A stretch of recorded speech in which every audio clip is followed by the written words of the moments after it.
Pour une visite de la capitale américaine, quoi de mieux qu'un saut dans l'histoire, guidé par son premier président?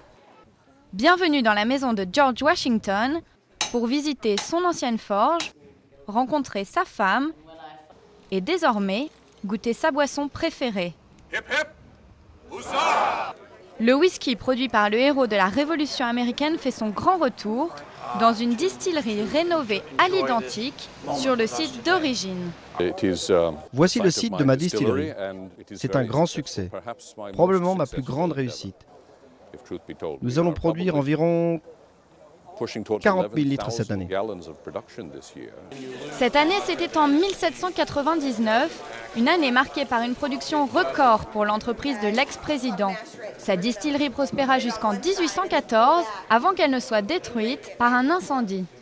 Ce n'est que 200 ans plus tard, et après un investissement de plus de 2 millions de dollars, que le whisky de George Washington est de retour, pour le bonheur des amateurs éclairés et de son maître distillateur. Au niveau historique, le fait d'avoir été gracieusement invité à participer à la fabrication du premier lot destiné à la vente du whisky George Washington, après 200 ans, ça va au-delà de mon entendement.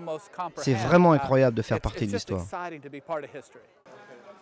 La recette originale n'a pas changé. 60% de seigle, 35% de maïs et 5% d'orge maltais. Mais de ce savoir-faire ancestral découle un produit tout jeune. Car pour respecter la tradition, ce whisky se boit non vieilli. Ça me fait penser à la montagne. Ça goûte d'eau de vie. Grâce à son whisky, George Washington devrait pouvoir séduire les palais de nombreuses générations à venir. 471 bouteilles ont été produites pour cette édition limitée et sont vendues 85 $ pièce. Un prix qui ne devrait pas freiner les amateurs d'histoire.